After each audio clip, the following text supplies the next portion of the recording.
And we are back after a week's absence from Good Critic, Bad Critic. I see Captain Quintano is his face is stuck in. It looks Jim like Carrey.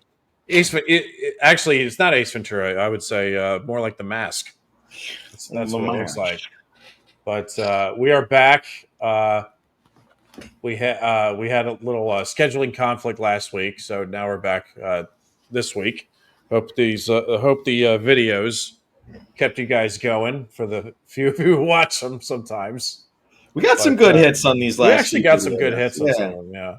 My apology. My fault. I was really not well last week, so we had to postpone it for a week. But we are back.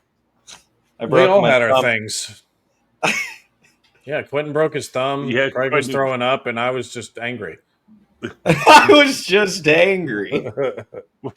Well, Quentin's thumb's getting better. I feel better, and Brian's still angry. My thumb is not getting better. They're going to put wires and pins in it. Yeah, Brian needs therapy. Yeah. Craig's butthole wasn't so tight. Ooh, okay. So we're moving on. Okay, moving on. Count of Monte Cristo from 2002. This is a movie directed by Kevin Reynolds, based on the Count of Monte Cristo by Alexandre Dumas. Screenplay by Jay Walpert. Cinematography by Andrew Dunn. Edited by Steven Semmel. Music by Edward Shearmer. And the release date for this was January 25th, 2002, so right at the beginning of the year. Running time, 131 minutes. The budget was $35 million. And long movie.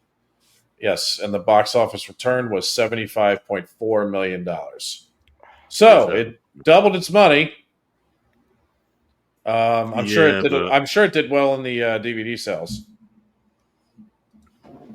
It should have done more than that in the cinema. That is criminal. I'd never seen it until you recommended it, and it's travesty. I wish I'd seen it then. Yeah, it's but we'll get into that. It's we got the cast here. Jim Caviezel as Edmond Dantes, Guy Pearce as Fernando Mondego. I'm probably going to butcher this one. Dagmara Dominczyk. It's a Polish name, I believe. She plays Mercedes. Great stripper name. That is a good stripper name. This is a different kind of role for him. Luis Guzman. Probably his only serious role he's ever done. It's the only one I can remember him doing. I mean, he was in Boogie Nights as that character, but he still played like a comedic type character. Oh, he's the Batwing with the ball sack in the Ryan Reynolds Waiter movie. It begins with S. I never watched that for obvious reasons. Wait. It's literally called Waiting. Wait, no, but Waiting. Shenanigans. Yeah. He spreads his balls and creates the Batwing, I think it's called. Yeah, great movie. Yeah. But the place they work in is called Shenanigans. Yeah. All right, sorry, continue with the cast. Yes. Okay. James Frain as Gerard de James Frain is great. Richard Harris, the legend, Richard Harris. Got to give that my man proper respect. Abbe Faria. My boy Michael Wincott as Armand Dorliac, and a very young Henry Cavill as Albert Mondego. Henry Cavill. Yeah, he is. God. Henry Cavill. What did I say? Henry Cavill. Oh, Cavill. It's Cavill. We had Geralt of like it's 101 Dalmatians. Henry Cavill. Henry Cavill. If he doesn't kill you, then somebody will. I'm a proud Dalmatian owner who's never seen 101 Dalmatians. My wife will probably hurt me for saying that. I actually really love the cartoon. Christina loves it. We throw it on for our dog every once in a while whenever we leave the house. As well. They have some. Don't they have some Cockney accents in that, Craig? In 101 Dalmatians? Yeah, the two burglar guys. Yeah. The two mugs. They're like, come on, let's go do this. Steal some Dalmatians for a change. I Come can't. on, let's get these. I'm gonna get some flack, I think, from saying that Richard Harris to me is my favorite character throughout this movie, and I have a lot of good. No, you're not. No, you're Okay, not. cool. No, You said you're you're going to not. catch some flack for that. No, not at I all. mean, there's dude. there's some No, great no. characters in this film, bro, but Richard Harris is fucking. He's my close second after. What is he called? Jacopo. Yeah, Jacopo. Okay. He's I love Jacopo him. is great. You always I need a think good like he's just sidekick. such a boy. He's just there for him all the time. Loyalty. Yeah. He has that Yes. Robin Hood, Morgan Freeman vibe in this movie. Yeah, absolutely. Yeah. And I love that about this film. It's like swashbuckling, but instead of being in the 1950s going through the jungle, like in the 1950s. What is swashbuckling? He's actually he's part of my favorite scene in the entire movie. Is it the one where That's- he's in the thing where he invites the lady in the chariot and he's like, but immediately himself as after. well. Yeah. And then he brings him in, and then he's like, "Don't you ever interfere in my do that affairs to again." me again. And Yeah. then it's literally like, I mean, we could talk about it again, but It's a great scene. It's literally where he's like the devil has taken him over, and his friend is still loyal to him, and is like, He's a ride or die. You need to pull back. Yeah. You need to He's pull a back. ride or die Even guy. though I'm loyal to you, I protect you from others, but also yourself. Something Yeah. like that. Beautiful fucking scene. It was a great scene. That's how you know a boy is a boy, man. Yeah. When one of your homies Yeah. sees you doing something that may not be the best for you, fucking speak up. This before I'll ask you guys like what kind of order we should go in a second. This is my pick for the week. I did it because it was like a preemptive pick because I knew Quentin was going to watch it soon. So I was like, we just got to make it a thing. I'd been thinking about picking it if you didn't, because you've been speaking about it so much. So I just wanted to watch it, and I'm so glad you picked it. And I talk about it so much because it is in my top 10 favorite movies of all time.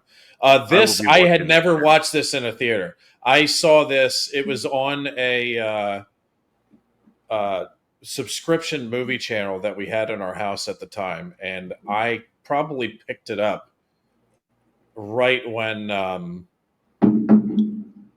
How old do you think you were when when Dantes first got arrested? That was when I turned it on and I was like, "What's this guy getting interrogated?" And then and by the way, I probably should preface this by saying this is before I read the Count of Monte Cristo novel by Alexandre Dumas, those two are very, very different. The novel as opposed to the film. Yeah, you know how in the intro credits it says based on the Count of Monte Cristo by Alexandre Dumas. It should be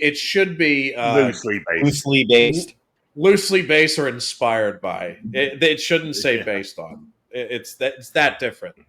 There's a lot of all the characters that are in this are in there. My name is loosely based on another Alexandre Dumas. That's Dumas character. Yeah, I still want to see the French version. I want to see that actually. Yeah, that would be a nice little comparison video.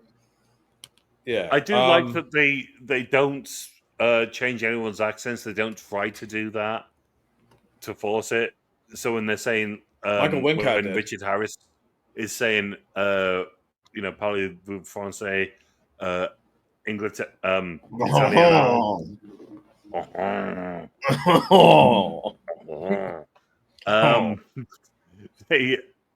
So I have a little surprise for you, my friend. It is my penis. Oh, look at my baguette.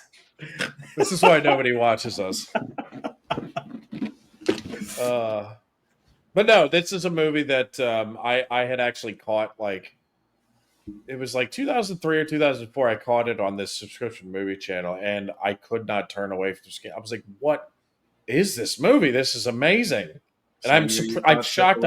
I hadn't heard of this. So when Craig's talking about he's shocked at the box office return, I'm not, because I never heard anybody talking like this. Now I know that there is the people who like this movie deeply love this movie, and I'm definitely one of them. but it's just so. This is one of those, because if you look at the cast, nobody on here is really like a top billing name, except for Richard Harris at some points in his career.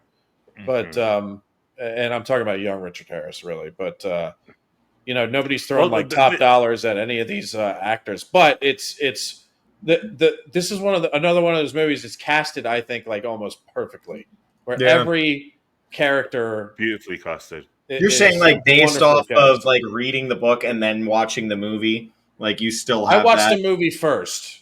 Okay. So I love this. The book, even I like the book too, but it is much different. This movie probably had, because I'm reading this cast. I have 8 names here, and there was probably like 12 or 13 like characters that we saw throughout this film. In the books, there's probably over 100. Okay. There's a lot of fucking characters. I think Game of Thrones is similar to that, if I'm not mistaken. And Game of Thrones has a fuck ton of characters, as we all know. Yeah, but they would be like if this was a comparison, it would be like if Game of Thrones only had like 15 to 20 of the characters, Yeah, fair. and then you knock the rest out. That's kind of like what this did, and the story is different. It's just things that happen. It's just it definitely should be inspired by or loosely based on, and not based on. Yeah. Even though I like both versions, like it's not. I'm sure there's some people out there who probably watch this film having read the book first and like this is it's not doing it for me. But anyway, do you guys want to go ahead and do ratings first, and then talk a little bit about what's going on in this movie? Okay, that'll be a change of pace, but yeah, I'll do it. I fucking loved this movie. So obviously we were supposed to do it last week. Unfortunately, I was ill, so we had to miss a week. So I watched it then. I've watched it a couple of times since to catch up, and I'm going to watch it again. And I would absolutely recommend it. It's beautifully shot. It's beautifully set. Like, it looks like it's what? So it's 18. It starts off 1840 in Paris, and then you jump forward 16 years, and it's fantastically shot. The setting, the setting design, the costume design, it's fantastic. Wonderfully acted. They're not trying to do the accents as well. That is so. I think that can be so understated. Just letting them do the accents like they did on Death of Stalin. Just let them do the accent. Just have your accent, and it just works. And it's a romance. It's a romp. It's a. I think nobody would have watched it if everybody was doing a French accent. The people who are not French would be like, "What is going on here?" And the people who are French would be like, "What the fuck is this shit? The fuck out of here!" And they would still rate it 100%. And guess what? I wouldn't blame the French in the slightest for feeling that way. Not in the slightest. Well, what's the point in speaking English in a French accent? Fair, exactly. Except stupid. Unless you have like one French. Unless you're Robin Hood and you're speaking like a fucking American throughout the entire movie. At least it was me. That bothered me. That bothered me. Bitch ass. He hates Kevin Costner. Dude, I think that's the new regular thing with Quentin is he goes on. Mel Gibson's out, Kevin Costner is in, dude. Let's give him a little hate. Oh, sorry. Anyway, Craig, continue, please. No. You know what? I'm going to give this a solid 8.5. Okay. I could happily give it more, but like, where do I put films that are like more higher? Do you know what I mean? It's just the fact that I like some films better than this one. Solid 8.5, and I am going to watch this again, and I am not going to feel like. I'm not going to message you and tell you about it. I'm just going to watch it on my own and just feel happy about it. Yeah. Yeah. Oh, hello. I'll go ahead. Hello, Jane. Hello, Jane. I'll go ahead. I'm gonna start off with my rating. I'm gonna give this movie a 9, dude. This movie was fucking lit. I was talking a little bit off podcast, but this movie reminded me quite a bit of The Prestige, Christopher Nolan's movie. I absolutely love this movie. I thought that the cast was phenomenal. Michael Wincott and Richard Harris, specifically in this movie, were fucking gold. Michael Wincott, I think, is born to play a villain. Whatever movie he's in, but talk about a sick, sadistic fuck in this movie. He says, "Hi, on your birthday, I'm going to come in and just whip you a little bit. I know you're innocent. That's why you're here. But I'm going to come in and I'm going to fucking put a million lashes on you every single year. That way, you just got a little something to look forward to." He's a sick fucking puppy, dude. This movie was beautifully shot. I thought that the story was great. I would love to actually read the book one day. But it's one of those things where seeing the movie first may put a damper when I'm reading the book. I thought the middle of this movie was its strongest point by far. But as you could tell by my rating, I think the beginning, the middle, and the end were all fantastic. The movie did feel a little long for my liking. I felt like there were maybe some things that they could have cut out, which sounds crazy probably if you're someone who has read the novel and then coming into this, you're probably thinking that, oh my God, they could have added so much more. For myself, it seems like certain scenes were a little bit dragged on, but nothing to the point where it was too distracting. Richard Harris in this movie, fucking gold, man. The second I heard his voice, I was born in '98, so I grew up with the Harry Potter films. Second I heard his voice, it was like my inner child was screaming, "Oh my God, Dumbledore!" from the first two movies, and to me, it's just an instant soft spot.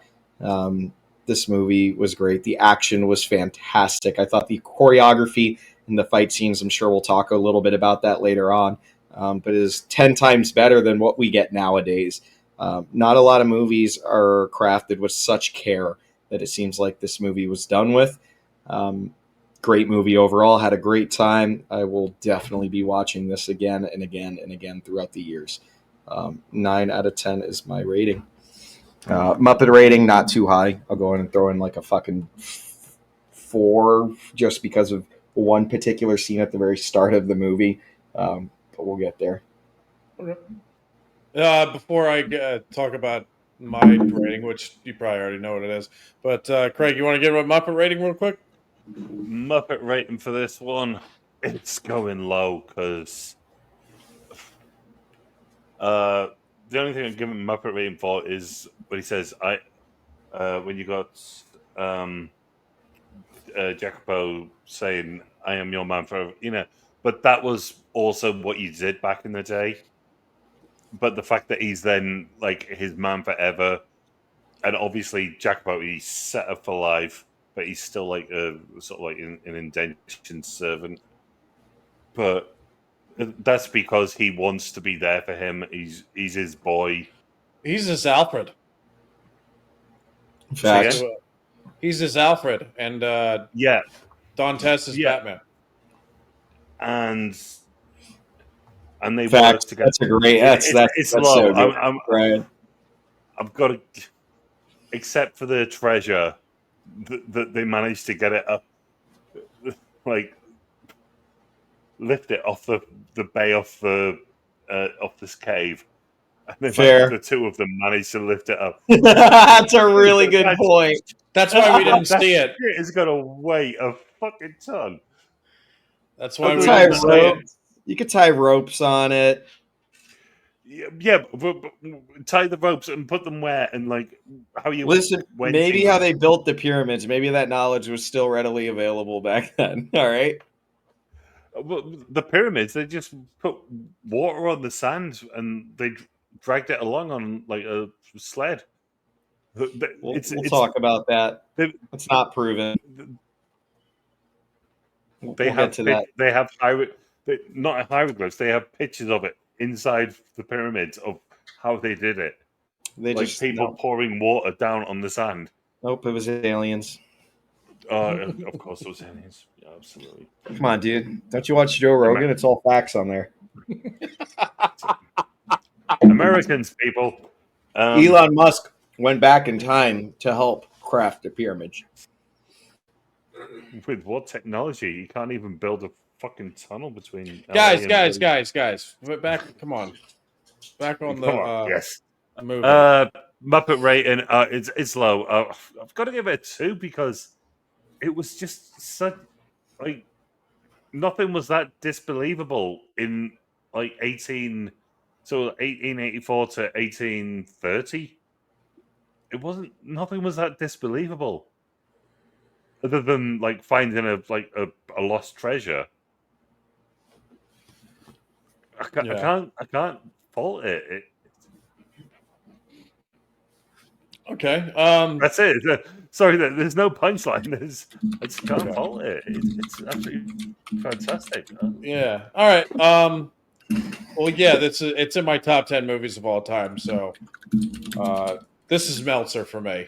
I've become ever since I first came across this movie, I've been obsessed with it, and it's one of my favorite movies of all time. And I just fucking love the story. I like this story better than the book, actually, which might be blasphemy, but I don't care. Yeah, I kind of read the book and was like, at first time I read the book, I was disappointed, and then the second time I was like, no, this is good. It's just not the movie that I love, you know. But I just love every single character in this movie. It's got some of the cast in this is highly underrated as well. Jim Caviezel, Guy Pearce, Jim Caviezel's fucking James legendary. Frayne. I think James Frayne is very talented as well. Who plays Villefort. Of course, you got Richard Harris, and you guys know how I feel about Michael Wincott. I think he is the most underrated actor that could possibly be out there. That's so fair. Henry Cavill, young Henry Cavill. This is basically the movie where he got his beak wet, so to speak. And 17 years old. I just love the whole. Look like. Go ahead. He looks like a young Jim Caviezel, though. About this, like when you see Jim Caviezel, half the time I'm thinking, "Shit, is that him?" No, it's not.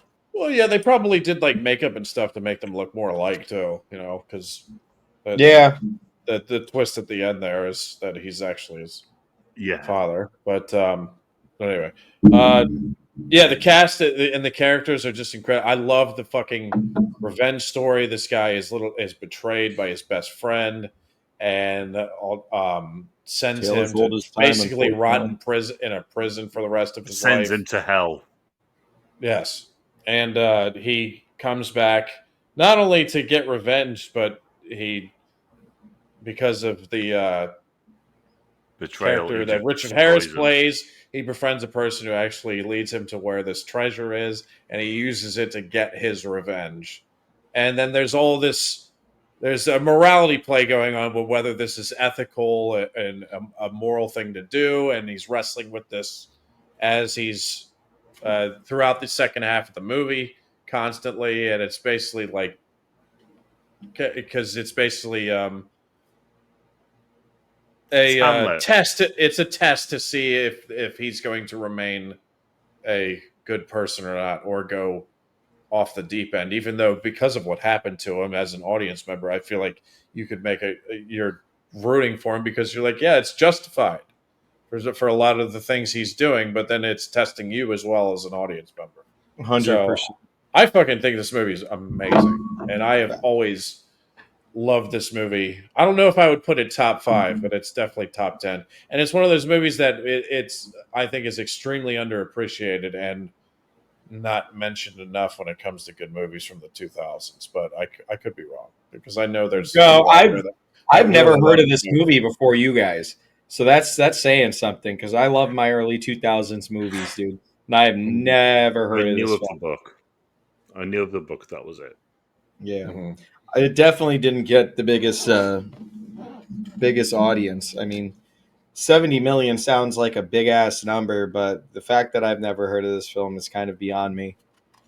75.4 million on a $35 million budget, so it didn't break the bank, but I mean, doubled it its made fucking its money. yeah. So, and it definitely, and this is the age where everybody was buying DVDs. So I guarantee you, it made a good chunk of money with Yeah. DVD sales. Because as Bloody soon as hell I it did. watched this on this channel, I went to the store. I was like, "Where is this on DVD? I need to have this." But anyway, I do have a couple short notes here. Most of the filming took place on the island of Malta. So that's where how they made Marseille look Yeah, as okay. great That's where as it it was. did. Right, fine. This was also the last I film knew Richard Harris. it had to be south of France. I knew it had to be south of France, somewhere near Italy. It had to be somewhere there, like just from the scene shots. Like where they filmed it. Yeah. Yeah, where they filmed it. Yeah, like Yeah. just watching it is like they weren't filming that off the coast of south of England, right? Yeah, I Oh could tell no, that. hell no. No. Same place where they filmed Gladiator pretty much. I'm pretty sure they filmed most of Gladiator in Malta as well. Were you saying this is the last film that Richard Harris was in? This was the last film Richard Harris was in that was released during Yeah, it would his have been. lifetime. Gotcha. As he would die in a month after the film's home media release. So he did get to see The reception. his final work. Or the premiere. And Yeah. That's a damn good film to go out on, dude. that Well, bloody is- actually, because I forgot to finish the sentence here. It's the last film that he was in that he saw, but he was also in the Harry Chamber of Potter and the Chamber of Secrets. Secrets, and he did not get to see that one. Unfortunately. all right, yeah, okay. But Well, he's Abe Faria, his character, if that's what the one if that was the one he went out on, that would have been fucking. It's more of a serious role. I mean, I don't know how he felt about the Harry Potters, but at least the first two were definitely more on the child side of things. So for the Count of Monte Cristo and this role being a fucking, pastor / murderer, and he was a soldier and he was a priest. So that he's only didn't he ever called a priest. Kratos? Didn't he get Kratos in the sense of was he the one who burned the building down with all the people inside, or was he Richard Harris? Yeah. So basically, he pulled a Colonel Tavington on a church at some point. Right, okay, yes, that's what he says he does. He burnt everyone. Yeah, sorry. Yeah. Was that from The Patriot? Yes. Sorry, it took me a moment to pick up there. I was like, that didn't happen. But it's what he says he did. That's my favorite Jason Isaacs role. I fucking love him in that movie.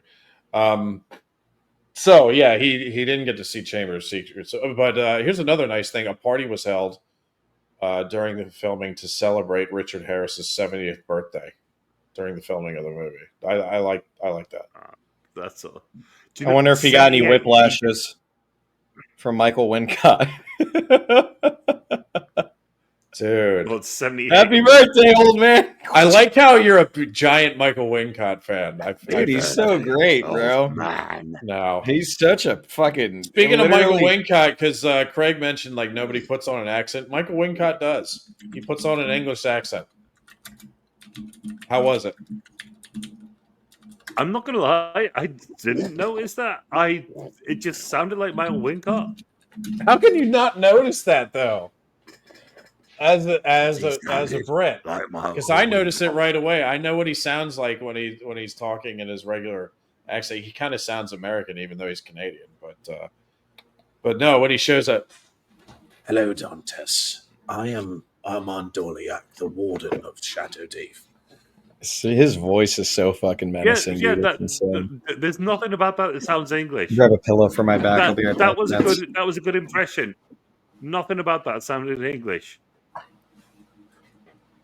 oh yeah, Yeah, I just didn't see it. But I may be wrong. But I've literally watched it twice today. Yeah, no, I just didn't see it. It just sounded like Michael Wincott talking like Michael. I got to Wincott. show you a clip after this thing, because there's a movie that I have not seen, but I found him in a clip when I was searching Michael Wincott stuff online on YouTube, and there's a scene where he actually speaks in a very thick English accent because it's set in the modern times. So it'd be interesting to hear your take He on it. needs to get more roles, bro. I need to see him in something new, like now. Yeah, I think the last thing he he was just in needs- was a Nope. he Either needs that, more or maybe looking. he's realized that cinema for the foreseeable future is fucked. So he's just like, yeah, I'm gonna let my light shine. Do you want There's a little blankie as well, or No, dude, my back is fucked up, bro. I feel old. yeah? You're saying that to me, him fucking King Boomer here. Listen, you guys don't look old. Brian looks like he's I'll give you a 30. I'll give you a 30. Craig, I give you like a 34. You shocked Okay, at thank that. you. Stop drinking, please. I don't drink anymore. We are worried about you. Okay. I look 34. What do you guys want to get into with this? One of the very first scenes that I definitely want to talk about. Part of why my Muppet Reader is only a 4, but the scene was not a good way to start off this movie for me. Thankfully, it redeemed itself throughout the entirety of it. But when the two arrive on the beach, forgive me for not saying the names here. When they arrive on the fucking beach, and they're like, "Hey, soldiers!" You know, they're trying to get their English attention. dragoons. Yeah, let's get their even know fucking what that attention means. by shooting a gun in the middle of the night on a beach where there's no one around. Like, who else is arriving to the fucking beach in the dead middle of the night besides potential invaders? Hey, let me get the soldiers' attention by shooting off a gun. Like, what? And then you expect to not be shot at? Like, the dumbest shit in the world, dude. That's the only scene I don't like. It's funny you mentioned And then that. Guy Pearce just like puts it on his shot. He doesn't even just like fire the gun. He puts it on his shoulder and then just gets a good 100-yard shot. Away. Yeah. It's like one of those just swashbuckling intros to a movie that doesn't make much sense. You know? Yeah. It doesn't I think set they just the wanted to give doesn't it set that the stage. swashbuckling vibe to it. I guess. And then it ends up in sword fights, and then they go up the fucking the climb the hill. I guess you got to get the audience engaged. I could get that. Yeah, it's at the same time, it's just they're so smart. At least Dante is so smart throughout this film. It just didn't seem. I mean, granted, I guess you could set. I guess you could say he's younger than the majority of when you see him in the rest of this movie. So, I mean, that's something to be said, I guess. But I don't know. Still fucking stupid.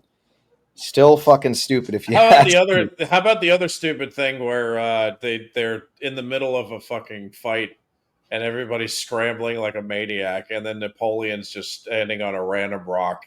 Yeah, he's watching it. These are not my men. He did not look short in this movie. He did not look as short. He wasn't. Napoleon wasn't that short. Actually. Oh. He was average height. That was a British propaganda thing to interesting. To discredit him. So you started this fucking rumor. Yeah, I did. Yeah, well, they had to fight him for like 15 years. 5'2".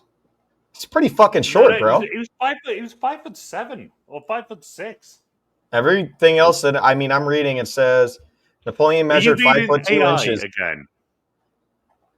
Actual height 5. Okay, yeah. AI tells me he's 5'2", and then other places it says 5'6.5". But then again, that's still relatively short. Like I'm 5'9", 5'10", and I'm not really that tall. Dude, I'm 6'5". At the time, it was like an average height. Gotcha. What does that make of that? Wonder if the average wiener size has increased through the years. God, always worrying about someone's wiener. That's what I'm here for, brother. Oh, you fucking quack. No, but I agree. That opening scene was that's the one scene I can do without. How about the very next scene where the captain is sitting there on a slab like dying, and the one British officer is like, if his coma, he says if he's in a coma, he won't notice a scratch. If his coma is genuine, he won't coma. Coma. No. he says, I thought he said to go commoner. hard. He goes to go hard, and so Henry Cavill Jim Caviezel just punches him straight out.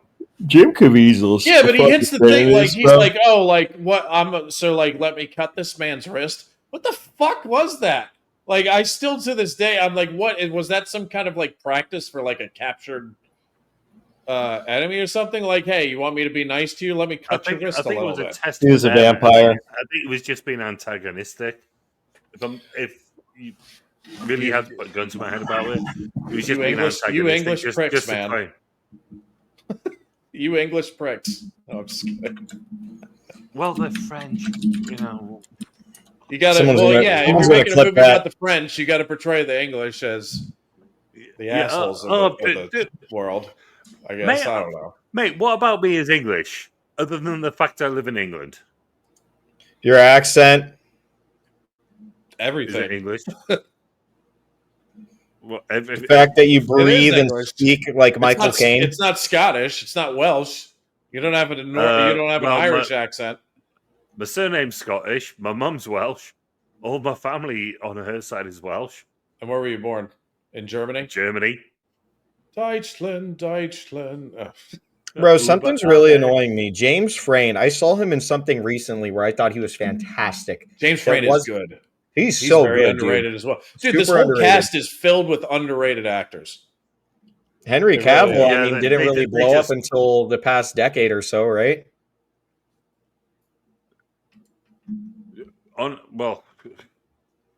Honest to God, the casting here, they just literally went, right, who is absolutely amazing that we can get for cheap? Like, who is... That's a good point. That's a really and they just went, point. Okay, bang, bang, bang, bang, bang. And that includes... it's Kevin Reynolds. He doesn't want to get Kevin Costner again after Kevin Reynolds. We're with Kevin Reynolds again. I forgot to mention that. Yeah, we're with Kevin. I don't even like any of his movies except for this one, and it's in my top 10. It's weird. It feels weird. Oh, this is Kevin Reynolds. All right, can I lower my rating? Nope. Just because he's the director. You put your you can't do that. If a director makes a good movie, you got to give him his due. That's even if every other movie he made is shit. I'm sure I feel that way about other directors as well. Where the one movie I'm like, wow, that was awesome, and then the rest I'm like, yeah, fuck those. Well, imagine you only watched recent Ridley Scott movies, and then you saw Gladiator. Yeah, good point. So we had that, and they're also like celebrating drinking Napoleon's wine, and it even goes on later when he does escape from the island, and he says, "We are kings or we are pawns," and who said that? Napoleon Bonaparte, and like sorry. It's not just me. It sounded like you're Napoleon boning something. Sorry, I think it was a consonant slipped out there and it didn't come out quite. Okay, boner slipped out. Napoleon. I feel like we're picking on Craig too much this review. No. Yes, I think you are as well. Yeah. No, man up. I'm feeling a little bit delicate today. No, so Napoleon says it, and then the guy just laughs because he doesn't believe it. But that's exactly what happens. But you see, Napoleon just like hoodwinks him because he's so innocent and he's so trusting, and that's what gets him just slammed in jail. That to me is one of the best parts of the film is the transformations from Dante's character. Yes, yeah. Dante's character. It's from that sweet, innocent guy who's just everything's going well for him, and he gets sent to hell. And then he changes Completely again. broken. He's completely broken, and then he. It's basically like watching like 5 or 6 different versions of the same character all throughout Which is throughout a movie. incredible because I feel like there wasn't a lot of movies, at least at this point in time, where you get to see an actor go through so many stages and be so many characters in one movie. My God, to see his transformations in this film were fucking great. Still love the middle part of this film the most, man. I just felt like his character, watching him slowly break down, from a God-loving man to eventually then giving up on God, ultimately then to return. Not making this a godly thing, but I think that a lot of people in points of their life have been. I mean, it shows real life, I think, because there's times where people can get beat up throughout the years where they just lose it all. They lose all hope. Obviously, this is on a scale that is completely dramatized and shows the worst of the worst that can happen. Dude, you say it's dramatized. When I was watching this, I thought, fucking hell, how many times did this sort of stuff actually happen? Because Right? it would have. It actually would have. This, like, not that situation, but similar situations. Yeah. That sort of stuff would have happened. And the first thing that happens to them is they get lashed as soon as they go in. That's one of the. That's a very good point because that's to. Well, we're gonna highlight. I love that this is Quentin's new favorite actor now, Michael Wincott. But He's just the great. scariest part of that was not the whipping to me. The scariest part was when he walks in and he says, "I'm innocent," and they start laughing. And then he starts saying no, and then Michael Wincott doesn't even deny it. He goes, "I know you're innocent. Yeah. Why else would you be here?" That's one of the greatest scariest fucking line. Yeah. Like, no, you're here for a reason because you are innocent. Yeah, they're Somebody ashamed wants to of make he sure says, that someone wants you away. He says Kept they're away ashamed from of you. you. He says they're ashamed of you. That's why you're here. Yeah. Yeah. Why else would you be here? There's like 300 jails, but you're here because they're ashamed of you. Yes. I also And then- love the part when they actually do start whipping him, that whole dialogue scene, which was pretty diabolical. But the fucking When he just says, the "Oh my cruelty when he says, if you're thinking if now, God shows why up, me? I'll Oh stop." God. It's because God has nothing to do with it. And the most sinister part is, in fact, God, it's never in France this time of year. No, Which and is- then he says, "I'll tell you what. If you ask God, and if God shows up, I'll stop." Yeah. Well, he's Fucking- fucking sinister, bro. He breaks him. He had long hair in this too, right? Yes, it was probably a wig, but yeah. It was like So it could have been right his actual hair too. I mean, remember the Crow? Fuck, He man. has long especially in the early '90s. Michael Wincott has long hair in like almost every role he's in. Yeah, I mean, along came a fucking Morgan Freeman was that short hair threw me off because every other role I've seen him in. I don't know why Morgan it was so Freeman. funny the way Quentin said that. It was really funny. It was like I love Morgan That Freeman. should be a movie. Along came fucking a Morgan Freeman. That'll be a documentary right after he passes. I don't know if you guys have noticed, but like It'll be people will release narrated by Morgan documentaries. Freeman. Somehow it would just be narrated by Morgan Freeman. Bro, people release documentaries now. Literally, someone will die, and the very next day, there'll be like a 2-hour-long documentary on them, like the life of this person. Dude, you It's just like remind they me know of that this Oh, person's yeah. going to die. They do it like that, man. Dude, you just remind me of the Dave Chappelle thing where like he's doing the Tupac thing about the thing about Tupac songs, and all of them are really relevant and current. And it's like, I've never been how'd right you to know see a this? black president, and then Obama. Yeah. Yeah, it's yeah, but no, Wincott in this. Oh god, he's so he's delightfully detestable. Where is he from again? He was Canadian, Canada. right? Yeah. He's Canadian. Yeah. It's But But fucking he great. puts on that's why I'm confused. Like I'm actually shocked. That's why I asked both times when we did these reviews, I was like, "How did you rate his English accent?" And Craig's telling me it's not an English accent. Honest to God, To me, it sounds like one. I could be wrong though. That's why I'm just interested in sounds that like question. him.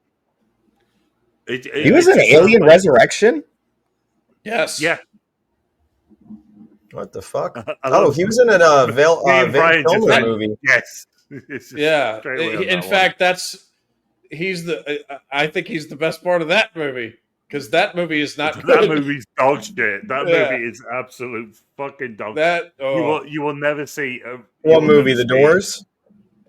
No. Resurrection? Alien Resurrection. You will never see a good critic, bad critic. It is Alien Resurrection, because I will just be shitting on it for about 3 minutes and then end video. Alien Resurrection isn't the one where that's she with a like good time, man. I would Alien- do it just for the laughs. Aliens is the one where she has the baby and then it gets sucked through the hole in the spaceship, right?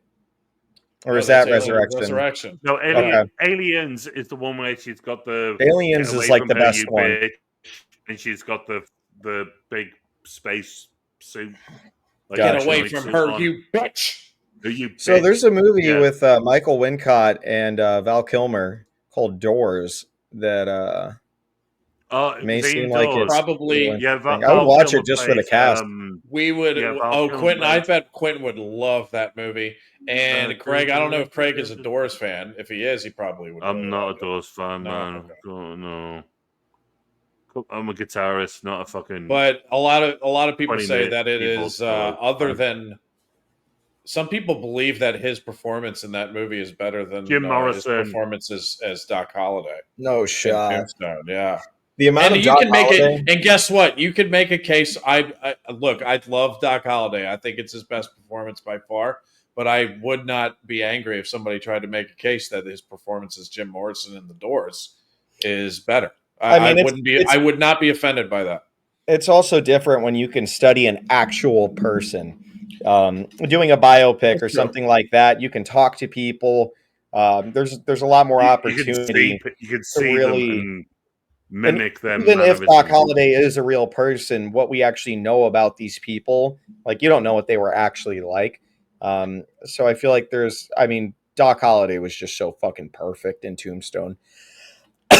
I mean, look right behind you. Look at that beautiful stash, bro. Insane bastard. Yo, my I should put a little RIP plaque underneath it. I'm still sad he's gone, man. Oh, I still need to watch him. I need to see him as Batman. And his even if I hate it. last decade of his life, it just sucks. He was fighting throat cancer for. And You know how much money he gave away to charities and shit, bro? It's like unreal. I Like did he was not know actually that, a no, good but human being. I actually believe that because I don't think he. I do know that he wasn't like a big spender or anything. He made a shit ton of money and gave it all to charity, pretty much. Yeah. Anyway, there you go. Sorry. There you go. You can never know. You can never know. It's hard to talk about Val Yeah, Kilmer and not get you can sidetracked. You can have these perspectives of these people, but end of the day, the other What's one he of the know? other sick thing because the first part of the movie really gets you to hate some of these people. I really like the scene where it's the betrayal of Mondego, or at least he reveals that he's the one who betrayed Dantes when he escapes and goes to his home. And says, then, "Have you got a they have that. pistol?" What? When he escapes, and then when he turns up, do you need money? Yes. Have you got a pistol? No. Good. Yeah. Just, But yeah, the what a- sword fight. He does the reveal, and then the sword fight where clearly Mondego is the one who's been trained in these things, and he's not killing him. He's keeping him alive to send him to that How fucking. fucked is that? Like you can be upset. You can But it's be also upset. You can cowardly be because he jealous. can't do the deed himself. Yeah, He's like, no, I'm just going to send you to this place to die. let me send you to hell and steal your bitch. Like, is the craziest thing of all, bro. Okay, right. He does worse than that, and we're all guys. When he's So when he's gone to, and he's been given the Pharaon, so he's going to be captain of the Pharaon, and Guy Pearce is there, and he's saying "make love to me" when him and How scummy. they're on the rocks, and then she's going, "You've always been jealous of him ever since you got that pony and he got a whistle, and he was more happy with his whistle. I'm not going to be your whistle." Yeah. But he's still going, "Oh, make love to you." Oh, God. Have you Shit, guys friend. ever? I mean, I won't mention any names, but like his character reminds me very much of someone who me and Brian know. Just like that scummy guy that acts like he's a really good friend, but like he would just fucking do you dirty in a second, based off your face, But it's like those type of people. Like As long as you everyone's know it's had not a about friend me. like that in their lives. No. No. Jesus Christ, no. There is every person has had someone like that if in their it's lives. the person that I'm thinking Oh, of, of course it is. and Deep. Craig, We've got Craig, look at me. Look at me. private chat. We've got private chat. Yeah, Craig, look at me. You couldn't even come close. No. Even if you tried hard. Yeah. It's just yeah. But it's just like everyone has had a friend like that. Everyone has been betrayed, maybe not quite to the level of in this movie. But like someone's had someone like that in their lives. It's a fucking tale as old as time.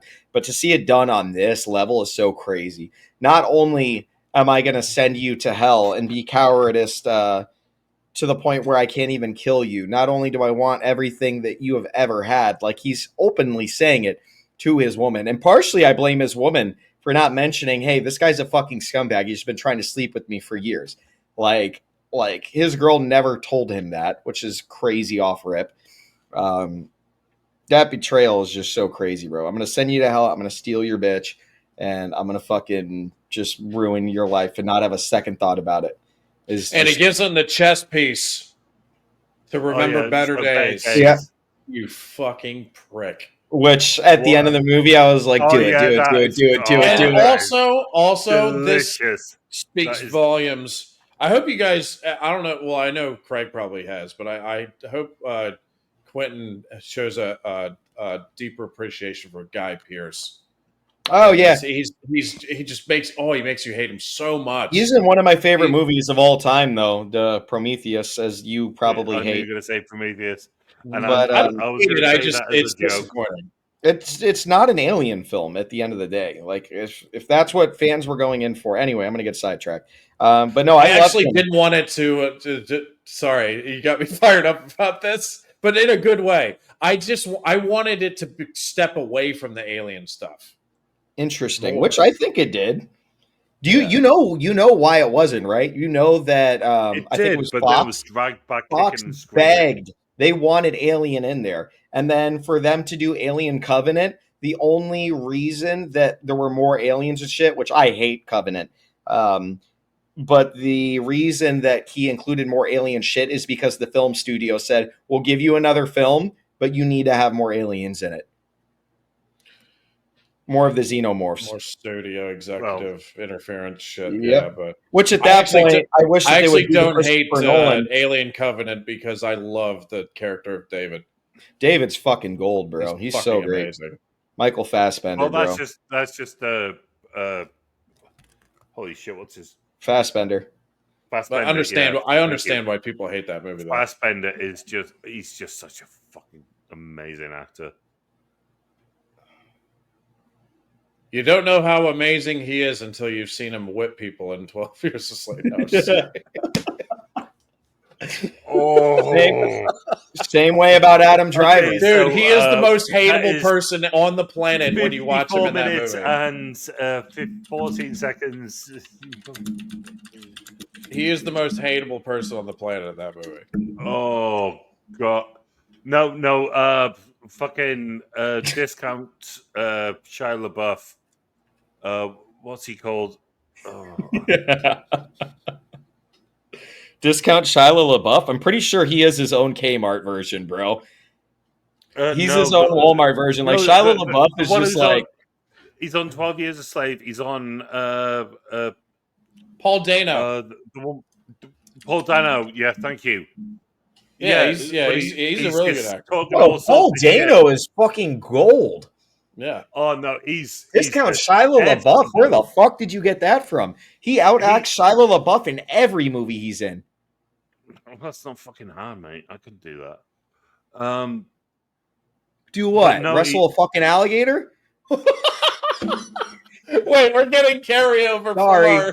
from our off-camera. Okay, we are not bringing. Sorry. We are maintaining kayfabe. We are not bringing the real world into this.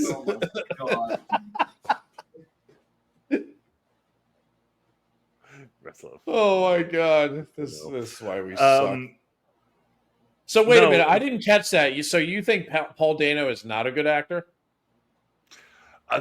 He's just every time I see him, I just like, oh god, I want to hate him. Is it because he's a weird-looking dude?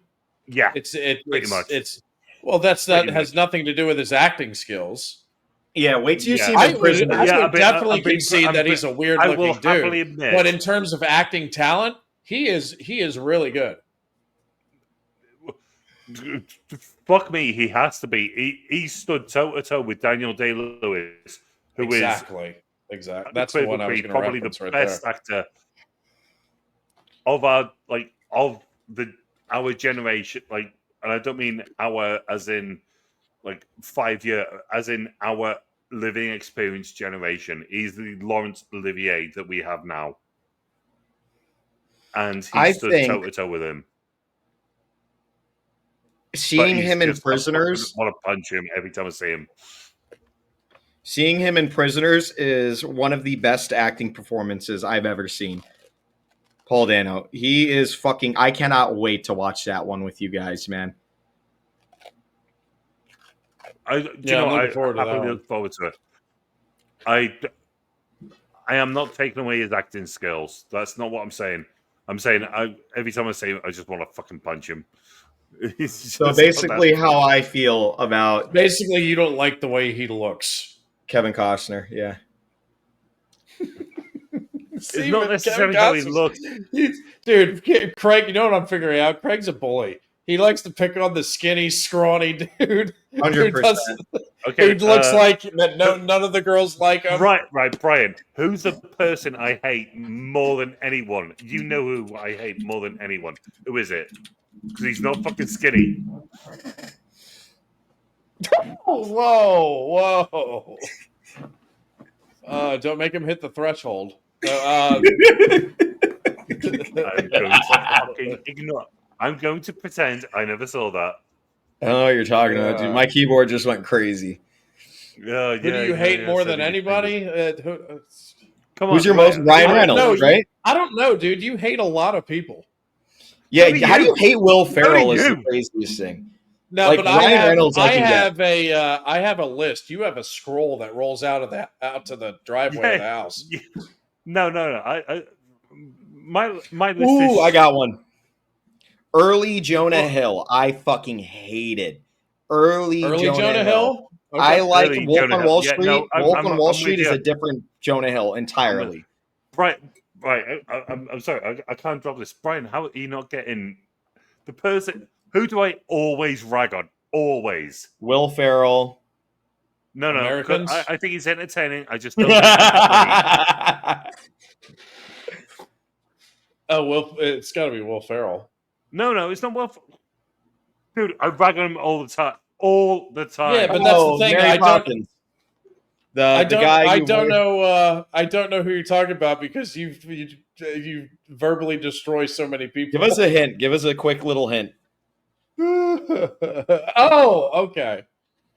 Well, the reason I didn't pick that out is because we on here never talked about them. So He's I thought it was somebody because we always talk about like actors and stuff. And really, that's the route I thought you were. Well, going. he might hate him too. No, Yeah. Okay, right. But anyone who's still actually watching my mental breakdown, no, it's James Corden.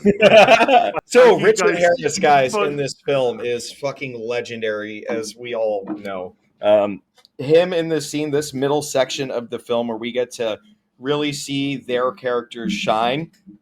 I really appreciated how the film took their time in these moments. The fact that we're able to see Dante's learn how to read. Basically, in a college prison, this man is taking everything that he can. He's not just giving up in this moment. He sees a little bit of light at the end of this hellish tunnel, and he's taking it. And what did you guys think about this? When the first thing that Richard Harris does, and I've got to say, because Brian's watched a few of the Skarsgård and the Gleason family. Which Skarsgård? Like, obviously. Oh, you're talking about all of them. Watch a load. Yeah, so like the father, and then you've got the sons, and you've got Richard Harris, and then you've got Jared Harris, who was in Chernobyl, who was Jesus Christ, that performance was something else, and that was preceding. Sorry, that was after Richard Harris. Richard Harris, when he's saying, "Put me on your shoulders," and just to look at the sky, and it's just Richard Harris is an absolute treasure in this film. Harry Potter. And yeah, and he'd done the Harry Potter films, but he did this, and he's like, I think the first time you see him is his head coming up out of the soil and the stone. A testament to who he is so funny because, like, obviously I only knew him from the first two Harry Potter films, but whenever you think of Dumbledore and Harry Potter, both phenomenal actors. Remind me his friend's name who took over the role. Michael Gambon. Michael Gambon, both fantastic. But when you are like Dumbledore from Harry Potter, even though he's only been in two, as opposed to the other, what is it? I know where you're going here. Yeah, it's just incredible, bro. He's a legendary actor, and it's honestly a shame that I've only seen him in, I don't know, 3 or 4 films throughout my life. But he really gets to shine in this film, and this being one of his very last roles. Just a bigger testament, man. He's fantastic, even in his old age. I think someone said 77, still pumping out phenomenal performances, man. A lot of actors we see kind of take a shit. Yeah, a lot of actors, man, we see take a shit in their last few years because they know they don't have many left. Harrison Ford, and they just kind of start taking roles for the money of it. And honestly, I think it's dope that Brian, anything you want to add to that? No. older Harrison Ford is just now taking roles for money. Indiana Jones thoughts you want to, I like Dial of Destiny, even though the world hated it. I enjoyed it. What? Yeah. I can't. Anyway, that's all for good critic. Bad critic. Thank you for coming, and we will be back next week. He's the only person I've ever heard say they like Dial of Destiny. I can't speak on it though because I haven't seen it. I also love Crystal Skull, which is everyone hates. So I've seen that one. Crystal Skull is okay. Pause. Okay. so the both of us need to send him. In fact, I'm kicking him off of this fucking thing right now. Bye, guys. No, you got to remember, dude. By the time Dial of Destiny, I haven't seen. Kingdom of the Crystal Skull, I have seen, and it was hot, flaming garbage. I was a kid who grew up thinking that the Crystal Skulls were this real mysterious force in the world. That there were so many that were found in Aztec cultures, and Ancient Aliens was popping off at this time, and I was all into it as a kid, man. This was like the first Indiana Jones movie that I saw. Dan Aykroyd was just making them to put vodka in and sell his vodka. Pretty much, man. But what are some other scenes? I'll tell you one thing about that movie, though, is the cast. Like, is Crystal Skull or Destiny? Crystal Skull. I don't. Kate Blanchett. But the cast of Crystal Skull is good. Man. Minus Shia LaBeouf. I'm not a Shia LaBeouf fan. I'm not a Shia. Do you know what I love about it? No one ever says it. His name is Shia the Beef. LaBeef? I thought it was LaBouf. It means the. Yeah, does that mean he shoves stuff up his ass? No, I don't know. La bouffe. I just LaBouf. Shia LaBeef. I just think it's funny because if you go from the way Craig says it to the way most people say it to the way I just said it, it's LaBeef, LaBaf, LaBouf. La bibe de la It's yeah. So yeah, I mean, there's no justifying that monkey scene, like Tarzan monkey scene. no. No, that is very There's no justification. That does not belong in any. We can never get back Indiana into this Jones movie, film. can we? No, bro. All right, pick a fucking scene. I like the ending fight scene. I do too. I I think love we should that wait fight. on that one though. Yeah. You know what I really like it because you're speaking on the your favorite part. So your favorite part is the prison sequence, Mm-hmm. right? I like the part where he escapes. Pretty. And he switches. He switches in the body bag. Yeah, I think it may not be that plausible. He should have died from that height, falling in the water. Well, Probably. not only that, he couldn't. I don't think he could have unzipped him, got the body, put it back because he puts the body back into his other cell, And held his breath and the then whole gets time. get back in the bag, and then zips it back up in the time that Michael Wincott has to climb up the stairs. Not to mention his fucking every bone in his body would be broken, belly flopping in a body bag from that height. Oh yeah, from that height, it would be like landing on concrete. Yeah. He Like, probably you would have hit drowned too. You'd have hit Yeah. terminal. And Not only that, he's got the weights wrapped around his feet, so it keeps him underground. yeah, but he So you'd unlocked have that hit one. But still, he terminal was down there so velocity. long, he probably would have drowned. And on top of that, he's been in that Chateau d'If prison for 13 years. He's probably so malnourished that he doesn't have the strength to swim. I knocked that off to him maybe as he was learning and shit like that, maybe doing some push-ups in his cell. Yeah. I'm just maybe- going through every Well, that's possibility just why me. it would work. Yeah.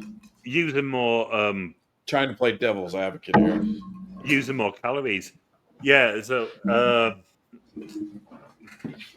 there is a bit of that, and then not only that, they say it's a 2-mile swim. Right, I'm in relatively good health. If someone says, "All right, I need you to swim 2 miles," fuck off. Yeah, unless he's fucking Michael Phelps, I'm not that shit ain't swimming 2 happening. miles. Yeah, And that's me, it, like, yeah. with, like, people don't realize you how know- fucking hard that is either. No, coming from someone who lives near water, I enjoy a good swim, and you're not catching me swimming like as hard as I can for more than a minute, bro. And I'm not that out of shape. Yeah, it's but I suppose it's just like a testament of desperation after 16 years of being imprisoned. So yeah, I understand the what they're trying to like enthuse on that, and then you get Jacopo. So he has this little fight with Jacopo, and he like outbests him because Richard Harris has trained him so well. And Yeah. That I could see. and then he gets like it's the ultimate one of my favorite boy like friendships. Just like I'm your boy, I'm your man for life, ride or die. And you get Jacopo. He goes, "I'm with you." Not that kind. I'm your man forever. Yeah, it's just I'm your boy. That's it. I'm your boy, and I love it. And here's the thing that annoys me about this: you can completely buy into it. You don't go, well, that's stupid. No, you can't. If you can just let yourself just suspend your disbelief, you can completely buy into it. And these two are fucking fantastic together.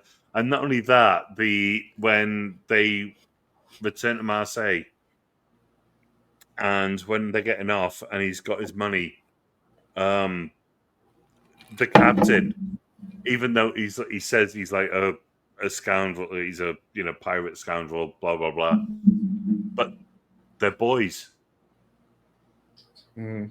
and it comes Boys up through and later through. in like twice.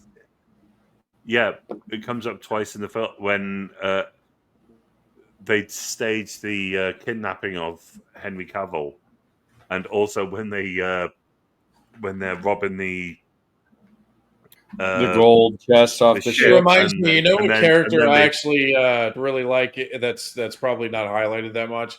Is the fucking the pirate captain guy? What's his Yeah. name? pirate captain. Yeah, he's class. I like He's him. class because he just goes like he's offered an alternative, and he just goes, "That's a good alternative deal." Yeah, Yeah, he's absolutely awesome, and he's but he's yeah, got he's luxurious hair. Philip Danger I love Alert. that when they pull off the fake kidnapping, and then he Kidnapping. says, "Well He done, just gentlemen," and he throws the catches money the at him, thing. Yep. Many thanks, Your Grace, and it's him. It's awesome. and it's No him. worries. I And, yeah, also when he one of the comes most out of there, satisfying parts about the prison escape scene is when he wakes up the next morning and he's on the beach, and you see his fingers like pull in the sand, and and then he's just he's like, running "Thank down you, the beach. priest," and he runs down the thing because you feel like that first hour of the movie, you kind of feel like you went through that with him. You know what I mean? Yep. As an audience member, Definitely. at least I did. And you lose Richard. You lose the priest. You lose Yes. Richard Harris, and he mentions him so many times, and he even at the end he mentions him. God damn it, Brian! This film was fucking awesome. A scene that no one I don't think has brought up yet, but that speech that Dantes gives Henry Cavill. What is for his Yes. birthday? Yes. Wow. I mean, you can already see the connection there, and whether or not you believe that he's doing it just for the show and to make the father I look like think an asshole. he's doing it for the girl. her. Yeah, He's doing it. but He's not the looking speech, at her, but he's doing it but for the her. speech was real. It played prior events that actually showed the character of Henry Cavill's character. Actually, my favorite part is the end of this whole thing that you guys are talking about. I wrote down here in the notes Albert's birthday party, and Dantes meets the Mondegos for the first time in over a decade. That whole sequence, I fucking absolutely love it. Same. But the best part is how none of these characters recognize Dantes, but Mercedes does instantly. That love, And that real connection. she recognizes him instantly, and even when she walks up to him She's got, when like, tears Count in her eyes Mondego already. when Count Mondego calls her over and she walks up, you even hear in his throat like he's choked up too. Remember when he says Countess, but he's like he can barely get it out. Yeah. I love that little touch there because is that actually might have given him away when he got choked Right. up when he said that word. But then he reverts to form and is like, "No, I gotta, I gotta I've got to ruin these people's lives." be a bit of a twat. Well, Quentin said about us not liking rom-com. No, this when she was like getting choked, I was like, "Oh, come on, Yeah. come on." That's a very good point, Craig. This plot line right here kind of feels like something that like a chick who likes rom coms would be into. Like, oh my god, she recognizes him. But Literally, as we're a over here man, like we as love a that man, so you're like, much. am I the only was one? into Like, as it. a man, No, I was like, it's all oh, right. does she know who he Yeah. is? When she has the thing on her finger, when she's like snuck into his bedroom and she's got the thing on her finger, and she says, "I never mentioned the name Dantes, but you did, and I've never taken this off." And like, Did he anyone try kisses to her rewind the eventually. scene to see if she actually had it on? Because low key, I was like No, kind of thinking she to had it. myself, I was like, did she just put that shit on? Like, I was wondering. No, she put I it don't on. care. I don't care that much to go and check that. The fact that even if she hadn't, that she knew 16 years on, and she just went, I fucking love you. Yeah. I want you. But Yeah. that shit with her, her and Dantes's interaction at Albert's birthday party was I thought it was phenomenal stuff. And Because there's various points in there where I just love the inner struggle in Dantes because there's a but he's suppressing the part that's of him that still loves her after all this time, and he's suppressing it so hard because this borderline monster has taken him over. I guess Quentin, Well, what are you doing? Are you and- going after a fly? No, it's a fucking mosquito. Flies, I'm Oh. like, okay, but mosquitoes, no, dude. Yeah, I'm sorry. that's okay. It's okay. You just But anyway, a little bit but worrying. he's struggle he still loves her obviously, and that when he couldn't get that countess word out of his throat, or when he's in the carriage and she's like, I thought Carriage, and then you he were tells her to executed, go. and he was like, did he? And yeah, it's I just love the struggle between him and his inner demon, But because the demon at is that taken point- over. At that point, he thinks she left him for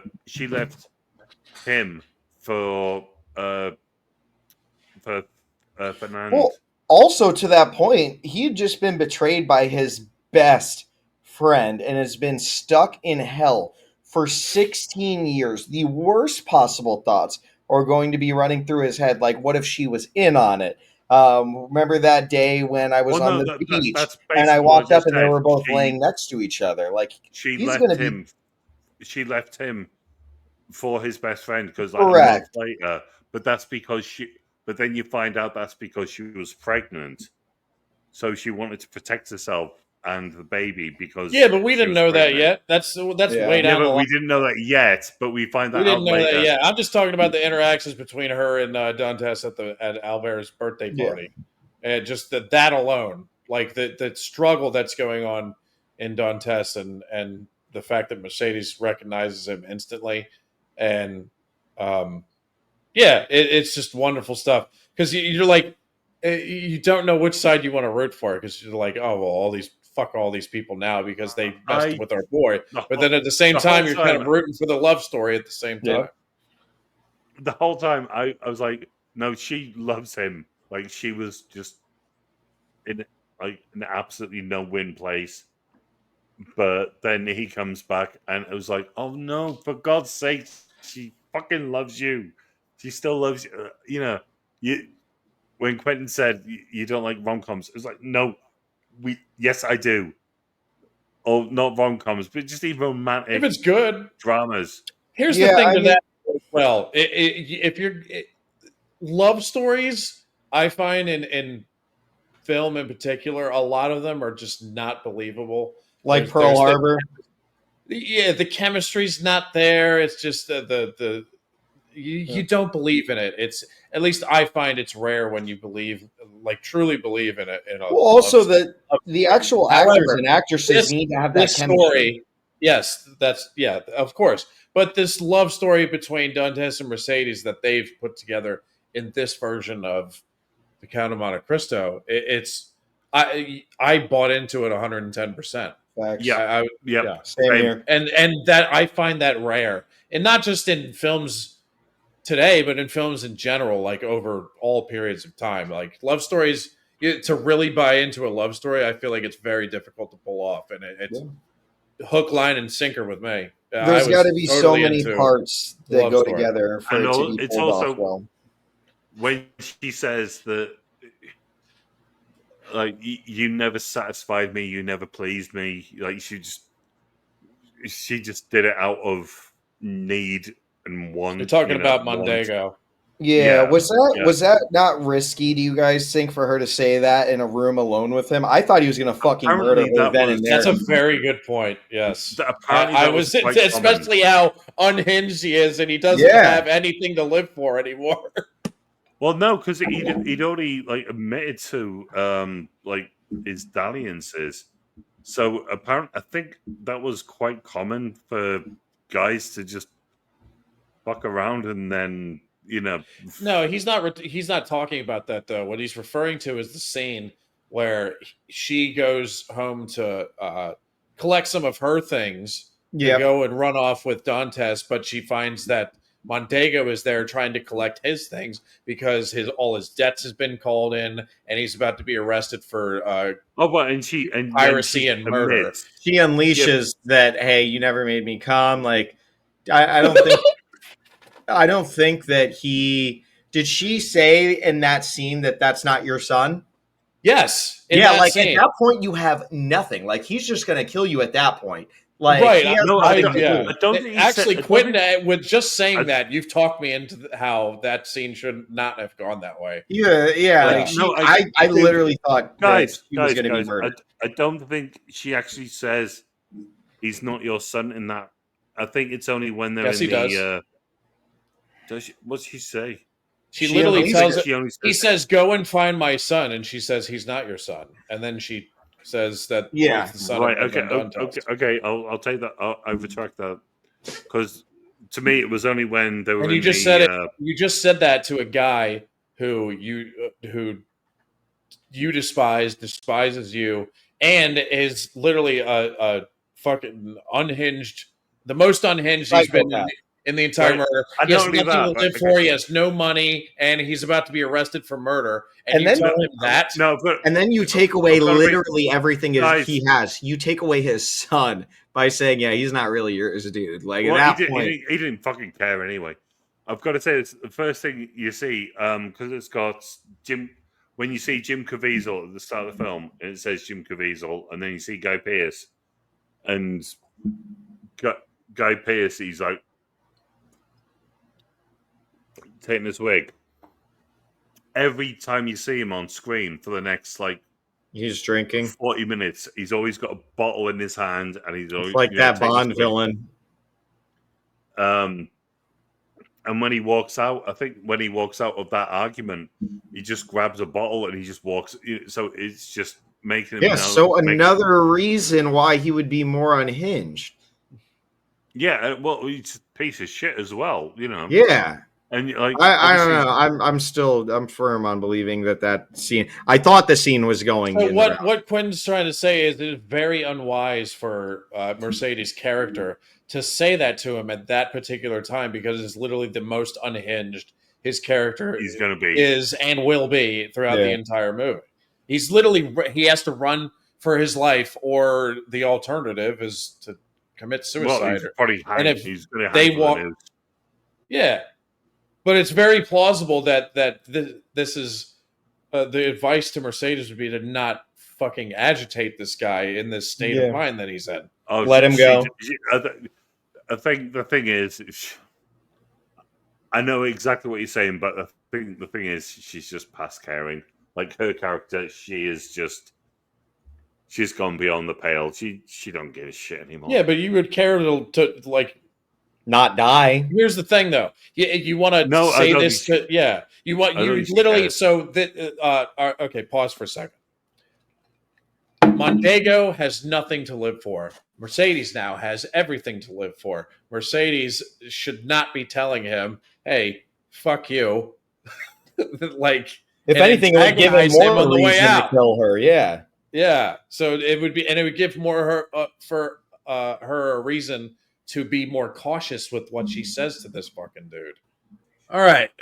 Is there another scene we should touch on before we get out of here? Let me see what's... we've got to touch on the ending scene. Yeah. If I could just look at the camera, if you haven't watched this movie and you're watching this, fuck right off right now and go watch this movie, because it's watch it. Enjoy. Why listen to us talk about it? That's. I think that's the first time I've said something like that. And if there's one name to take away, it's Michael Wincott. Oh, I mean, I loved everybody in this. You have to take Richard one. Harris, Richard Harris. Jim Caviezel in this. He's fantastic. He's whimsical. He's angry, passionate. Everybody in this movie is Henry Cavill. Yeah, is like a household name now, I guess. But nobody. I mean, Jim Caviezel was borderline household name at one point, probably because of Passion of the Christ, but I that think kind of that hurt came his out 2 career years also. later. But everybody else in this movie is like extremely talented and overlooked in a lot of ways, Yeah. except for the late great Richard Harris. I would Richard think. Harris. You know he's coming back in Passion of the Christ too, right? Oh, Jim What, Caviezel. the returning. He is. Yeah.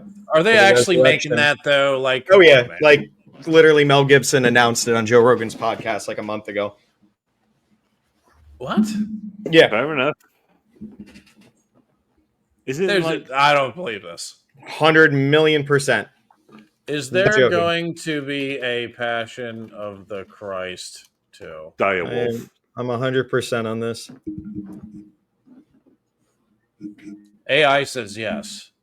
Well, he literally It's Mel listed Gibson. on the IMDb. Right, okay. Really? Wow. I want to make a good critic, bad critic I stand democratic corrected. statement. No more AI. Right? AI is not our friend. Fuck you! I'm using the tool, dude. You just have watched too many James Cameron movies. I mean, like, I don't trust AI too, but like AI's gotten at least that we've looked up a lot of stuff tonight. And it's got. I mean, you can either grow with it and realize that hey, it's happening. There's trillions of dollars being pumped into it every fucking year, or you could just stay behind. Like I don't know, man. Right? No, you go into it. See, this is what happens when we all like a movie. We stop talking about it. I'm sorry, I'm trying, bro. I'm on the verge of like. It's a great fucking movie. Let's get to the ending scene, man. The fucking you know what what was badass, Quentin? You'll like this. Shoot. So when remember that character Danglar, who was Danglar. he was he gets hanged and he says yes. Oh yeah, and he's like, who are you? He's like, I'm the Count of Monte Cristo, but my friends call me Edmund Dante. And then he's like Dantes, and right when he realizes it, he just hits that thing that like lets go of his shirt, and then he's just like, that shit was gold. The fucking dude, the scene between Dantes and Villefort in the Roman bath. Yeah, and then he fesses up. That is one of my favorite scenes in the entire movie. When he keeps turning the valve, turning the valve up, letting the steam flow through the sauna. That shit was crazy. James Frame, who plays Villefort, is also very underrated, by the way. Just intimidates him to the point of pure admission of guilt. And then he pulls. Awesome. He's got a little hanger, and he just pulls it, and all of a sudden, and there's your boy. Jacopo, and he's got all the cops with him. He's got all the English military police with him, and they just all come and arrest him. It's you're under arrest for Monsieur Villefort. Oh, so good! You're being arrested for conspiracy to murder. Murder. Yeah, and yeah. I especially like how he sends him out the way that Villefort sent him out 16 years earlier or whatever it was. And then he just gives him, he sees the pistol there, and the guy goes, the courtesy for a gentleman. He's like, oh, he's offering him a way out. So he actually does it. And it doesn't go off. And then you just see him pop up. You didn't think I'd make it that easy, did you? And then just sends him off. That scene reminded me too much of The Prestige, dude. I felt like that was something that, oh my God, Christian Bale's character would have done to Hugh. Like, it's something with these two movies. Maybe it's just because I watched them side by side, but some of that, just the playfulness of how Dante is getting his revenge here is, it's gold, man. Considering it was the play, I can imagine Christopher Nolan actually seeing that and taking inspiration from that. Yeah, right. Because what was Prestige? 2005? 2006, I believe. Said 2006. Yeah. I think it's 2006. Could be wrong though. It was right around there. Fucking awesome movie. I'd say we have to watch it, but 2006. 2006. Yeah. We got to put some stinkers in here too. Yeah. I'd say we watch it, but all we're gonna do is just gush over it, like all Yeah. three of us, like we're doing over this film. That's Who one of the plays- problems who when plays we like Tesla when we again? all like a film. It's hard to find things that we don't like about it. Who plays Tesla in fucking The Prestige again? David Bowie. David Bowie. Bowie. That's it. Yeah. So crazy, dude. It's me. It's David Bowie.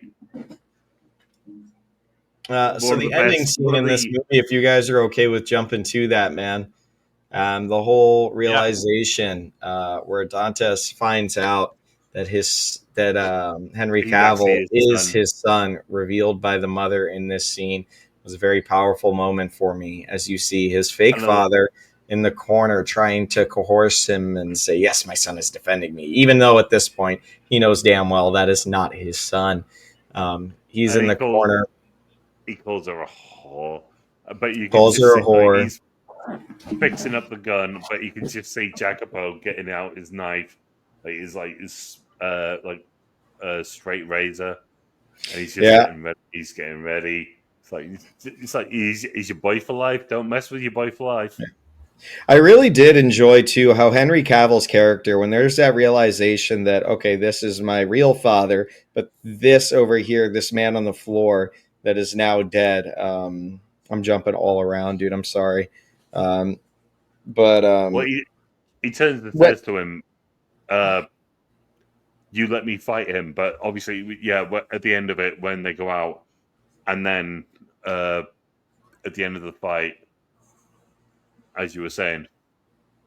he at the end of the fight, I mean, he's still grieving over this man who has raised him for all this time. I thought that was important to see, and for them not to just be like, "Oh, fuck this guy, he called my mama a whore, this and that." He still felt that grief. The man who had raised him is still lying on the floor, dead, and I have felt doubts that as to whether he raised him, though, with the way that I character. mean, was. raised, but at the same time, it's still his father, the only father that he's ever man. known. He thought he was I mean, his the father fact- for all those years.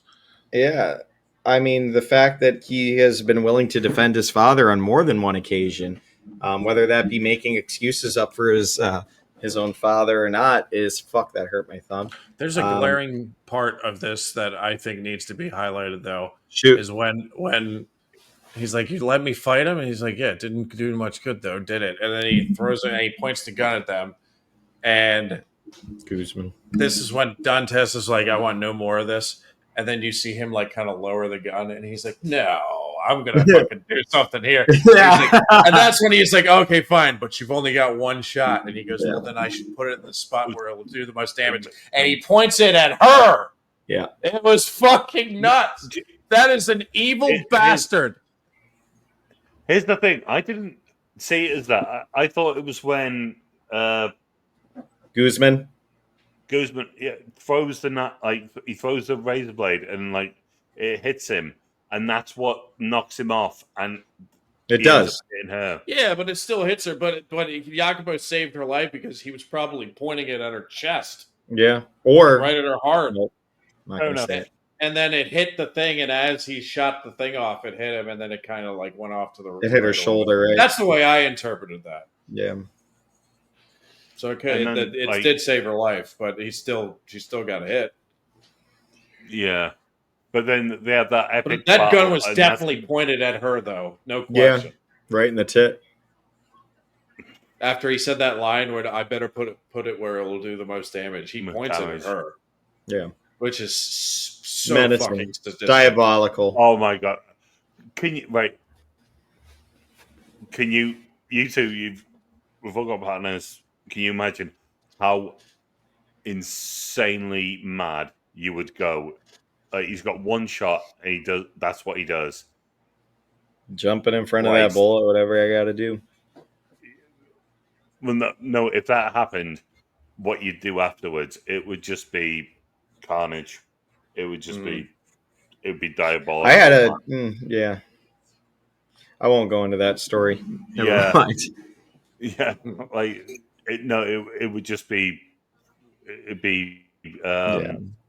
it would. I think every Anyone guy that you can- care about. How about he was Everyone going to can- escape, and then he looks out, and he's like, "Wait a minute, I don't own anything anymore. He was like, And this guy does. me, So turns around and like, fucking, I'm going that's out. interesting. yeah. I thought it I thought he was going to be a coward and run away. He looked out and he just went, shit, I've got nowhere to run. That That's what I too, thought. but also Well, no, like, I actually think he does have somewhere to. He could go anywhere, but he just doesn't have anything anymore. yeah. And then Maybe- he says that line, I decided I couldn't live in a world where you have everything and I have nothing. Yeah, that was a cool line. That was a dope line because I mean that's still that childish demeanor that he had since the start of the film is still You got just a pony and I had a whistle, and he jealous was fuck. more happy with his whistle. Mm-hmm. Goes back to that, yeah. And that is just so. Some of the Alexandre callbacks in this Dumas. film are just fucking legendary, bro. Yeah, Like, and they hit right. They're not like delivered in a It's- cheesy ass way. They're delivered so perfectly. You know, It's the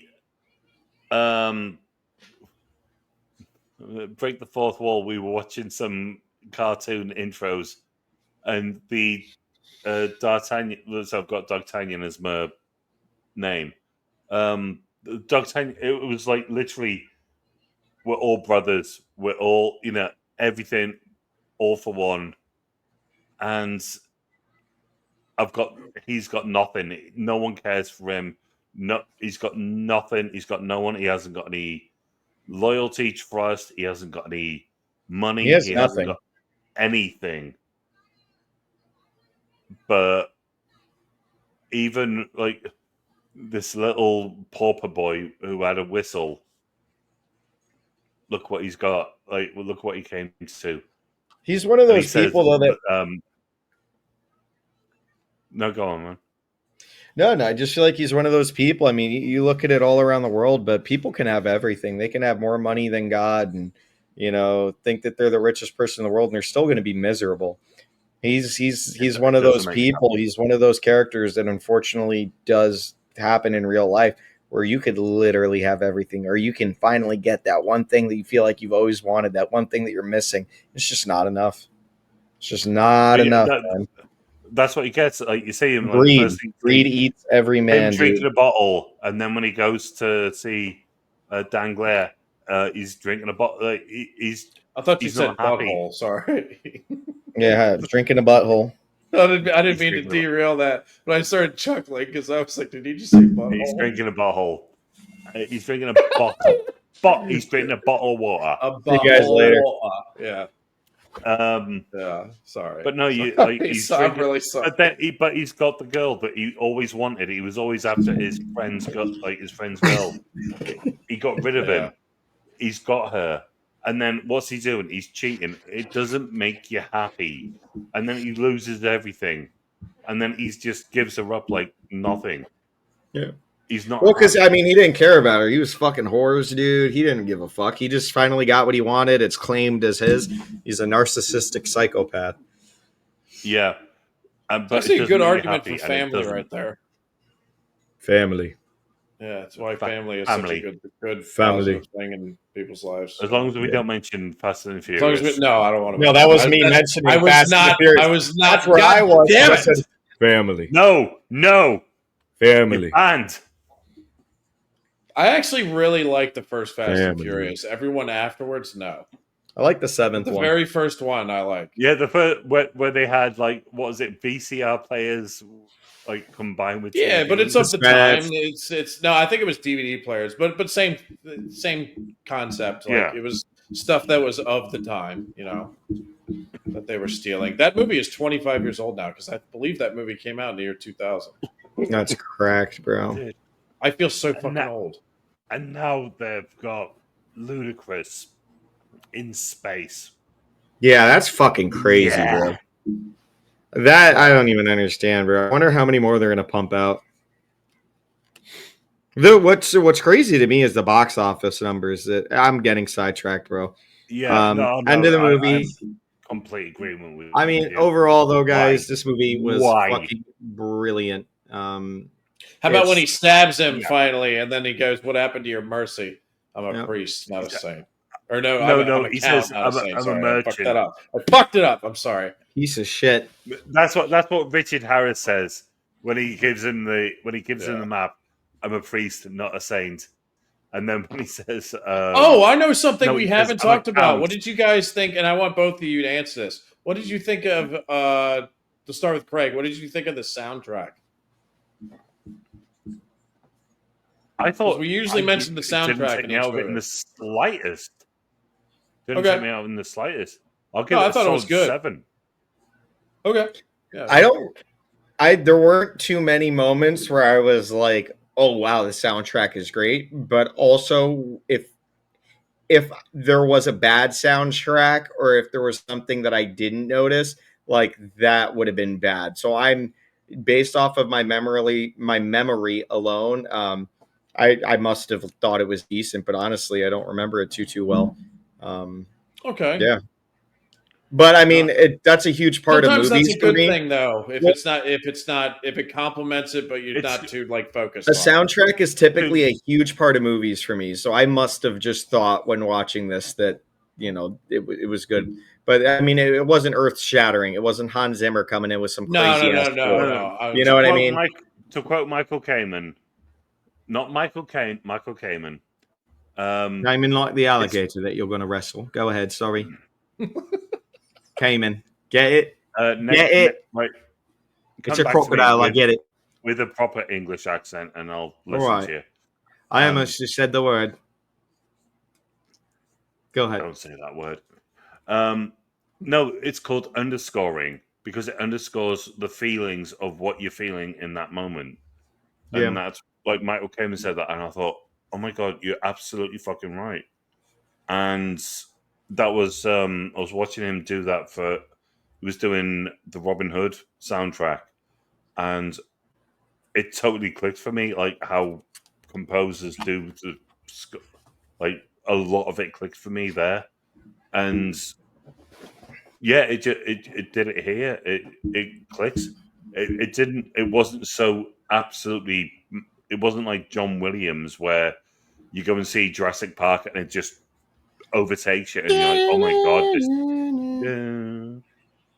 It I wasn't like that. It was there's so like a good, main but melody to it though. The soundtrack to this one, and for example, the scene where Dantes he breaks out of prison and he washes up on the beach. Yes. And then he realizes he's out and he says, "Thank you, priest." And then when he starts running, and then they play like, and it's like probably the most heightened part of that theme in the whole thing. But I thought that fit that thing because like the soundtrack really lifts up to where like he's finally free of this hell. And then it changes really quick when he runs into the pirates and it plays that little like Spanish. All the pirates are watching him. Yeah. All the pirates are watching him, and then he's like, Pirates of the love Caribbean little music soundtrack tricks like that. Yeah, it's nice. Anyway, so I realized I didn't give it a Muppet rating. I'll give it just to balance it out because I think it was 4 and then 2. So I'll give it a 3. Cool. Not much Muppetry going on, but not a lot at all. Every movie has their moments.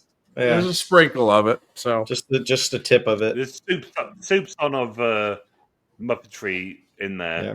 But the Salt Bay of Muppetry. The festival. Salt Bay.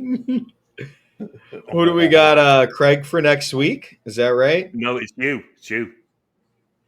Oh. Have you thought about this, Quentin? Yes, I have a list. Oh, okay. Let me pick from my list. And you're on the he actually does. He actually does have a list. Yes. I have a fucking list, bro. I got some. I got some funny ones with some crazy Muppet ratings.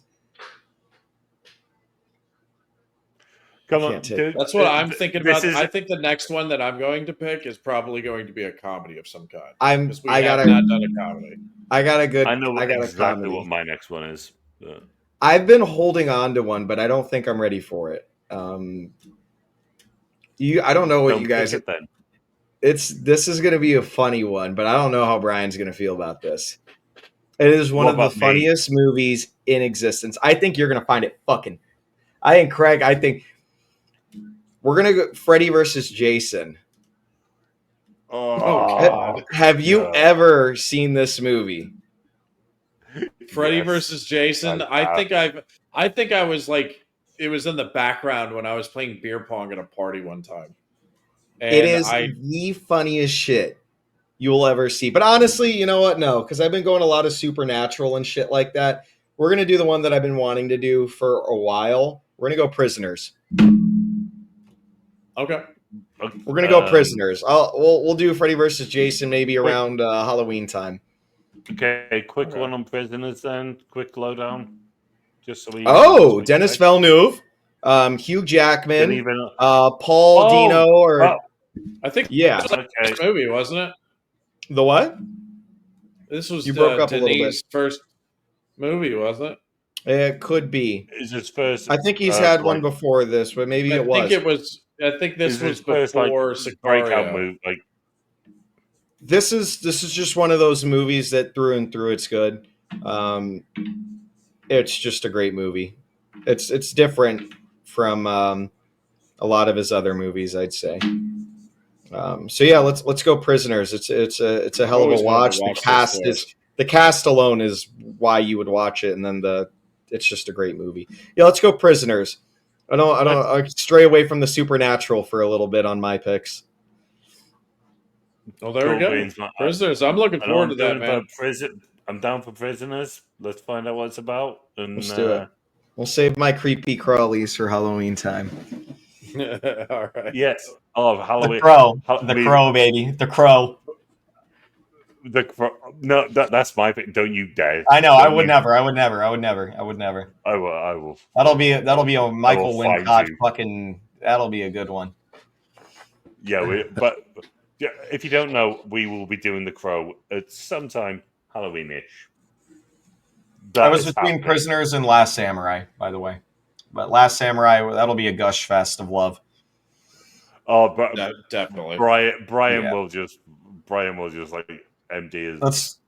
It's one of Hans Zimmer's lesser known movies, but Hans's music in that fucking movie is brilliant, dude. Oh no! Really? I yeah.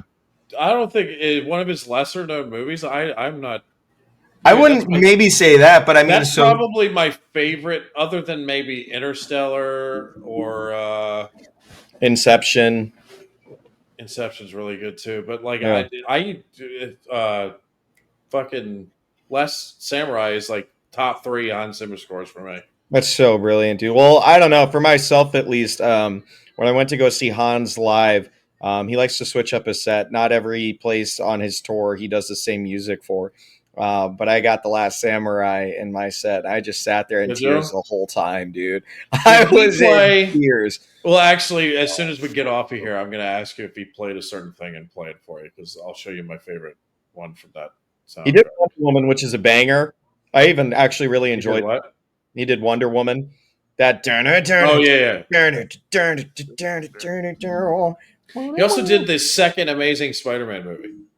I did not know that. He did do that. I think he did that. He has, dude. He has Batman. Credits under his names where you wouldn't expect it to be him. Kung Fu Panda, one of my favorites, bro. Kung Fu Panda is a huge one. That's a good. That soundtrack is insane. Guys, let's do this, Top Gun. Let's wrap this up. Let's take it home. All right, let's do it. Next week we are doing Prisoners. Directed by Denis Villeneuve. Yes. With an incredible cast. Yes, it is. So we'll see you next week when we do Prisoners. Anybody got anything else to say? We will see you next week. Thank you for watching this if you're still here. Yeah. This was a wacky one. This was a weird one.